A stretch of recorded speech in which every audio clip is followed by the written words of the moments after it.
क्षमतेपेक्षा अति जास्त अवैधरित्या रेती वाहतूक करणाऱ्या 5 वाहनांवर तहसीलदार काकडे यांनी धडक कार्यवाही करीत सर्व वाहने पोलीस स्टेशनला जमा केलीत। रात्रीपासून गस्तीवर असलेले काकडे यांनी पहाटे 6 वाजता नांदगाव पेठ टोल नाक्यावर ही कार्यवाही केल्याने अवैध रेती वाहतूक करणाऱ्यांचे धाबे दणाणले आहे। महसूल विभागाची या मार्गावरील ही मोठी कार्यवाही असून या कार्यवाहीमुळे रेती तस्करांनी चांगलीच धास्ती पकडली आहे। नागपूर महामार्गावर दररोज रात्री शेकडो ट्रक क्षमतेपेक्षा जास्त तसेच रॉयल्टी व्यतिरिक्त अवैधरित्या रेती तस्करी करीत असल्याचं अनेकदा निदर्शनास आलं। तहसीलदार काकडे यांच्याकडे अनेकदा अवैध रेती तस्करीच्या तक्रारी प्राप्त झाल्या होत्या, त्यामुळे त्यांनी सोमवारी मध्यरात्रीपासूनच या मार्गावर गस्त दिली।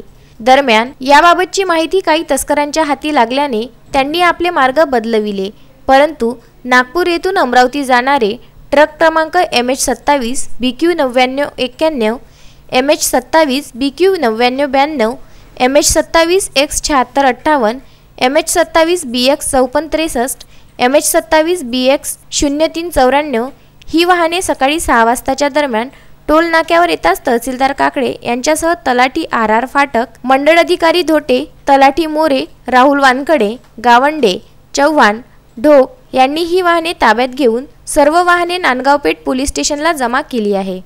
दिनकर सुंदरकर, विदर्भ न्यूज, नांदगाव पेठ।